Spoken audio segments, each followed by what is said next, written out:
Hello दोस्तों, आप सभी को प्रभु यीशु मसीह के नाम में जय मसीह की, परमेश्वर के नाम की स्तुति और महिमा हो। फिर से मैं आप सभी का स्वागत करता हूं हमारे एक और नए वीडियो में। विश्वास करता हूं परमेश्वर ने आपको और आपके परिवार को सुरक्षित रखा है, संभाला है। दोस्तों, आज जिस टॉपिक के ऊपर मैं वीडियो बना रहा हूं बहुत ही इंपॉर्टेंट है हर एक मसीह विश्वासी के लिए, खासकर उन लोगों के लिए जिनका अभी तक बपतिस्मा नहीं हुआ है। जी हाँ दोस्तों, आज मैं बात करने वाला हूं बपतिस्मा के बारे में। अगर आप प्रभु यीशु मसीह पे विश्वास करते हैं तो आप जानते होंगे कि एक विश्वासी के लिए ज़रूरी है कि वो बपतिस्मा ले। लेकिन बहुत सारे लोगों का मेरे पास कमेंट आते हैं, बहुत सारे लोग मुझसे सवाल पूछते हैं कि ब्रदर, हमें बपतिस्मा कैसे लेना चाहिए, कब लेना चाहिए, कौन सा समय सही रहता है बपतिस्मा लेने का।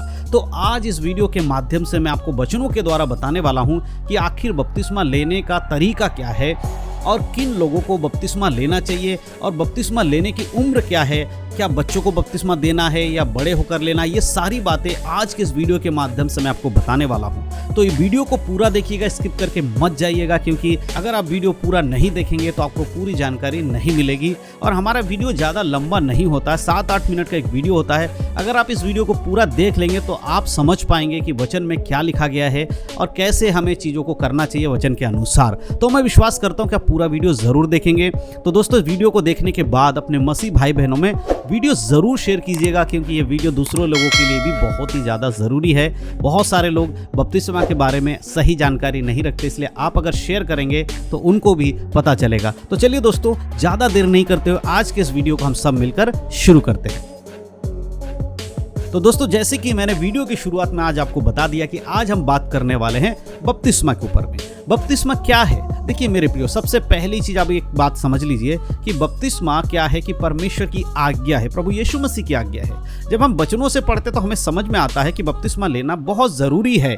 अगर हम मत्ती रचित सुसमाचार और उसका 28 अध्याय को पढ़ते हैं तो हम सब जानते हैं कि जब यीशु मसीह संसार से स्वर्ग में जा रहे थे, बादलों पर उठाए जा रहे, तब यीशु मसीह ने अपने चेलों को कुछ आज्ञाएं दी और वहाँ पर यीशु मसीह ने बपतिस्मा के बारे में कहा कि तुम्हें बपतिस्मा लेना ज़रूरी है, लोगों को बपतिस्मा देना ज़रूरी है। उस वचन को मैं आपके लिए पढ़ना चाहता हूँ। वहाँ पर इस प्रकार लिखा है, मत्ती उसका 28 के 18 से लेकर पढ़ूंगा। यहाँ लिखा है, यीशु ने उनके पास आकर कहा, स्वर्ग और पृथ्वी का सारा अधिकार मुझे दिया गया है, इसीलिए तुम जाओ, सब जातियों के लोगों को चेला बनाओ और उन्हें पिता और पुत्र और पवित्र आत्मा के नाम से बपतिस्मा दो। सबसे पहले ये बात समझना जरूरी है कि बपतिस्मा ऐसे कोई चीज़ नहीं है जिसे हर कोई ऐसे ही ले लेता है। इसका एक तरीका है और ये सबसे बड़ी चीज़ कि यीशु मसीह की आज्ञा भी है। और किन लोगों को बपतिस्मा देने के विषय में कहा गया है? बपतिस्मा उन लोगों को देने के विषय में कहा गया जो सुसमाचार पे विश्वास करते हैं। आज बहुत ही दुख की बात है कि लोग बपतिस्मा का सही मतलब समझते नहीं है। आज बहुत सारी कलीसियाओं में बपतिस्मा सिर्फ इसलिए दिया जाता है कि बहुत सारे लोग आते कहते भैया हमारे बच्चों की शादी नहीं हो रही है तो बपतिस्मा दे दो। और पास्टर जी कहते ठीक है, 3 दिन का क्लास कर लेने दो, बपतिस्मा के ऊपर 3 दिन का क्लास देंगे, उसके बाद हम बपतिस्मा दे देंगे। वो 3 दिन का क्लास में उन्हें बिठाते हैं, फिर बपतिस्मा देकर एक सर्टिफिकेट दे देते हैं ताकि उनकी शादी हो जाए। बहुत सारे लोग ऐसे हैं जिनका स्कूल में एडमिशन है या किसी और का प्रोग्राम के लिए या किसी चीज़ के लिए सर्टिफिकेट की ज़रूरत होती है, इसलिए वो बपतिस्मा लेना चाहते हैं। लेकिन क्या ये तरीका बपतिस्मा का है? नहीं, ये बपतिस्मा का तरीका नहीं और बाइबल का तरीका भी नहीं है। बाइबल बपतिस्मा के बारे में कहती है कि अगर वो व्यक्ति जो यीशु मसीह पर विश्वास कर रहा है, उसका मन परिवर्तन हो गया है, अब वो यीशु के साथ चलना चाहता है, तभी वो व्यक्ति बपतिस्मा ले सकता है। आप बपतिस्मा तभी ले सकते हैं जब आप अपने जीवन में यीशु मसीह को उद्धारकर्ता के रूप में मानते हो, तभी आपका बपतिस्मा हो सकता है। और उसी व्यक्ति को पिता पुत्र पवित्र आत्मा के नाम से बपतिस्मा दिया जाना चाहिए, क्योंकि सबसे पहले क्या है, वो यीशु ने कहा, इसीलिए तुम जाओ, सब जाति के लोगों को सुसमाचार सुनाओ और उन्हें चेला बनाओ। और जो व्यक्ति चेला बनता है, यानी कि यीशु के वचन के अनुसार चलने लगता है, उसे बपतिस्मा लेना चाहिए। तो बपतिस्मा क्यों लिया जाता है? बपतिस्मा का अर्थ होता है कि जब कोई व्यक्ति पानी में बपतिस्मा लेता है, आप देखे होंगे बपतिस्मा देने का तरीका क्या है, एक व्यक्ति जो बपतिस्मा दे रहा है वो खड़ा होता है और एक व्यक्ति जो बपतिस्मा ले रहा है वो पानी में खड़ा होता है। उसके बाद लेने वाला व्यक्ति प्रभु यीशु मसीह के वचन को विश्वास करता है और उसको लिटा दिया जाता है ना, पानी में डुबकी जैसे लगाए, सीधे बिठा के नहीं डुबकी लगाते, लिटा कर डुबकी लगा, जैसे एक मुर्दे को लिटाया जाता है कब्र में, उस तरह से डुबकी लगाते हैं। यानी कि ये दर्शाता है कि हमारा जो अब शरीर है, ये संसारिक जो शरीर है जिसको हम संसार के लिए इस्तेमाल करते थे, जब हम यीशु मसीह पे विश्वास नहीं करते थे तो हमारे शरीर के द्वारा हम बुराइयों को करते थे। आप भी कई बुराइयों को करते थे, लेकिन अब इस शरीर जो है ये संसार के लिए मर चुका है। अब आप यीशु मसीह के वचन के अनुसार जिएगी, इसीलिए आप उस दशा को दर्शाते हैं कि अब मैं मर चुका हूँ, ये मैं गाड़ा जा रहा हूँ, और फिर जब पानी में से उसको बाहर निकाला जाता है, इसका मतलब कि अब उसका एक जो मुर्दों में से निकाल लिया गया, जीवित कर दिया गया, उसका पुनरुत्थान हो रहा है आत्मिक रूप से। अब वो मसीह के लिए जिंदा है, संसार के लिए मर गया। इस बात को हम वहां पर ग्रहण करके इस बात को मानते हैं, स्वर्गदूतों की उपस्थिति में, मनुष्य की उपस्थिति में इसको हम अपने जीवन में प्रतिज्ञा ही मान लीजिए, उसके हिसाब से हम मानते हैं कि अब हम संसार के लिए मर चुके हैं। तो ये है बपतिस्मा का सही मतलब। लेकिन बपतिस्मा इसलिए लेना है कि भैया सर्टिफिकेट चाहिए, शादी करना है, ये करना वो करना, तो उसका कोई मतलब नहीं है। मैं आत्मिक बपतिस्मा की बात कर रहा हूं जो बाइबल के अनुसार लिखा है। तो सबसे पहले यीशु पर विश्वास करने वाला व्यक्ति होना चाहिए, मन फिराया हुआ व्यक्ति होना चाहिए, वो ही बपतिस्मा ले सकता है।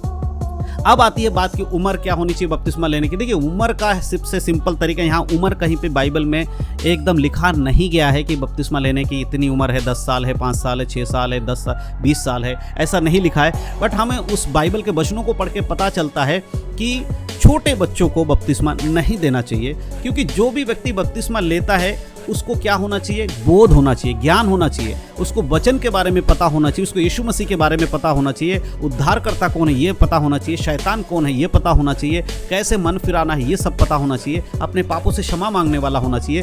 तो इस हिसाब से अगर हम देखें तो छोटे बच्चों के अंदर इन सब बातों का ज्ञान नहीं होता है। तो छोटे बच्चों को अगर आप बपतिस्मा दे रहे हैं तो उनका मन नहीं फिराए, उनका मन फिरने के बाद ही बपतिस्मा दिया जा सकता है। अगर कोई व्यक्ति मसीह परिवार में जन्म लेता है और वो कहेंगे नहीं ये तो माँ बाप भी मसीह है तो इसका तो मन फिराने की जरूरत नहीं, बिल्कुल है।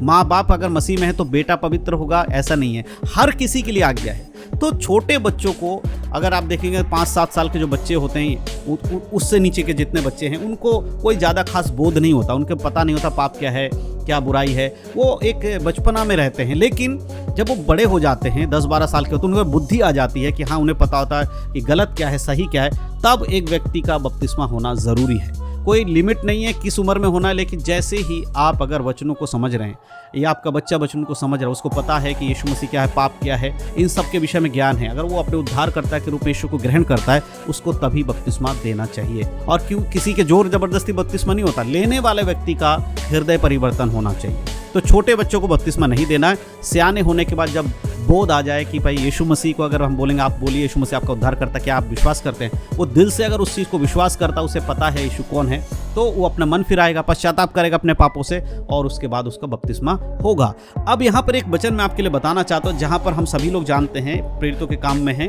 फिलिपुस जो परमेश्वर का दास है, वो एक व्यक्ति जो कूश देश का अधिकारी है, उसके पास जाकर परमेश्वर के वचन के बारे में पूछता है। हम सब जानते हैं कि वो अपने बैलगाड़ी में बैठकर जा रहा होता है, रथ में बैठकर जा रहा होता है। उस समय परमेश्वर की आत्मा फिलिपुस से कहती है कि जाकर उससे बातचीत कर, और जब वो वहाँ पर पहुँचता है तो उससे पूछता है। यहाँ पर मैं वो वचन आपके लिए पढ़ देना चाहता हूँ। वहाँ पर अगर 30 अध्याय प्रेरितों के काम 8 अध्याय के 30 में ये लिखा है, वहाँ पर इस प्रकार लिखा है, फिलिपुस उसकी ओर दौड़ा और उसे यशायाह भविष्यवक्ता की पुस्तक पढ़ते हुए सुना और पूछा, जो तू पढ़ रहा है क्या उसे समझता भी है। यहाँ पर सवाल करता है फिलिपुस कि जिसे तू पढ़ रहा है क्या उसे समझता भी है। उसी प्रकार से हमें एक चीज़ समझना होगा, हर कोई जो चर्च जाता है उसे समझना चाहिए क्या तुम चर्च आ रहे, तुम्हें पता भी है यीशु मसीह कौन है। अगर नहीं पता है यीशु उद्धार करता, फिर आपका बपतिस्मा लेने का कोई मतलब नहीं है। चर्च जा रहे बपतिस्मा ले लिया, पता भी होना चाहिए। आप फिलिपुस से पूछ रहे, पता भी होना चाहिए। वहाँ पर वो व्यक्ति जवाब देता है कि जब तक कोई मुझे समझाएगा नहीं मैं कैसे समझ पाऊंगा। वो उसके बाद फिलिपुस उसको समझाता है कि उस वचन का क्या मतलब है, यीशु मसीह कौन है, ये सारी बातें जब उसको बता देता तब तुरंत वो व्यक्ति कहता है। आगे अगर हम उसके 36 आयत को पढ़ते हैं तब देखिए उस व्यक्ति का जवाब क्या है। यहाँ पर इस प्रकार से लिखा है, मार्ग में चलते चलते वे किसी जल की जगह पहुंचे, तब खोजे ने कहा, देख यहाँ जल है, अब मुझे बपतिस्मा लेने में क्या रोक है। यहाँ पर खोजे के प्रधान के बारे में हम देखते हैं कि जब उसने सुसमाचार सुना फिलिपुस के द्वारा, तब उसने कहा कि रुक जा, अब हमें ये जल दिख रहा है, अब हमें कोई रोक टोक नहीं है, हमें पता चल गया यीशु मसीह कौन है, इसीलिए मुझे तुरंत बपतिस्मा दे देती यहाँ पर। यानी कि ये व्यक्ति जब यीशु के बारे में जान गया तो तुरंत वो बपतिस्मा लेने के लिए चल पड़ा। उसी प्रकार से एक विश्वासी के लिए जब वो यीशु को अपना उद्धारकर्ता मान लेता है, तुरंत उसको बपतिस्मा ले लेना चाहिए। ये ना सोचे चलो अभी तो 1 साल हुआ है, 2 साल और मैं चर्च में जाता रहता हूँ, फिर और मजबूत विश्वासी बन जाऊंगा, पक्का हो जाऊंगा, तब बपतिस्मा लूंगा। नहीं, जब आपका हृदय प्रभु की ओर फिरता है, आप पश्चाताप कर लेते हैं, यीशु को अपने उद्धारकर्ता के रूप में मान लेते हैं, तुरंत आपको बपतिस्मा लेना चाहिए। अपने हृदय की गवाही के अनुसार आपके हृदय बोलना चाहिए, तुरंत बपतिस्मा ले ले। इंतजार ना करें 1 साल, 2 साल, 3 साल, जब मौका मिला तुरंत बपतिस्मा ले ले। ये तरीका है बपतिस्मा लेने का। सबसे पहली चीज कि ये यीशु की आज्ञा है और इसे हर एक व्यक्ति को लेना चाहिए जो सक्षम है। कई बार बपतिस्मा ऐसे होता है कि कुछ लोग बिस्तर में हैं, जो उठ नहीं सकते, चल नहीं सकते, उनको कोई ले नहीं जा सकता बपतिस्मा देने के लिए। अगर वो मरने पर है, उनका प्राण निकलने वाला, उस समय अगर कोई यीशु मसीह के बारे में उनको बताता और वो तुरंत ही मरते मरते अगर यीशु को अपने उद्धारकर्ता के रूप में ग्रहण करते हैं, तो क्या उसको बपतिस्मा लेना चाहिए? लेने का जरूरी है? नहीं, क्योंकि वो चलकर नहीं जा सकता, उसे वहाँ पहुँचने के लिए कोई ले जाने वाला भी नहीं है और उसका सांस निकलने वाला, अंतिम सांस चल रहा है, मरने वाला है। उस क्षण अगर वो यीशु पर विश्वास कर लेगा तो उसका उद्धार होगा बिना बपतिस्मा के, उसके बपतिस्मा की जरूरत नहीं है। लेकिन जब हम लोग चलते फिरते हैं तो हमारे लिए जरूरत है, हमारे पास समय है। जैसे क्रूस पर लटका हुए डाकू के बारे में देखा ना आपने, वो क्रूस से उतरकर बपतिस्मा नहीं ले सकता था, उसका उद्धार हुआ। लेकिन बाकी सब लोगों को बपतिस्मा देने के विषय में यीशु मसीह ने कहा है। तो मेरे प्रियो, बपतिस्मा लेने का उम्र क्या है? जब आप सयाने हो जाते हैं, यीशु के बारे में जान जाते हैं, सुसमाचार पर विश्वास करते हैं, तब आपको बपतिस्मा ले लेना चाहिए। छोटे बच्चों को नहीं देना है, क्योंकि उनको नहीं मालूम है कि बपतिस्मा क्या है, यीशु मसीह कौन है। जब उनको समझ में आए तभी आप उनको बपतिस्मा के लिए कहें और वो फिर बपतिस्मा लेंगे। तो मैं विश्वास करता हूं कि आज की वीडियो के माध्यम से जो जानकारी मैंने आपको दिया है, आपको समझ में आया है कि बपतिस्मा किस उम्र में लेना चाहिए, इसके विषय में मैंने बताया। तो इस वीडियो को ज़रूर आप अपने मसीह भाई बहन में शेयर ज़रूर करिएगा, ताकि उन लोगों तक भी ये जानकारी पहुंच सके।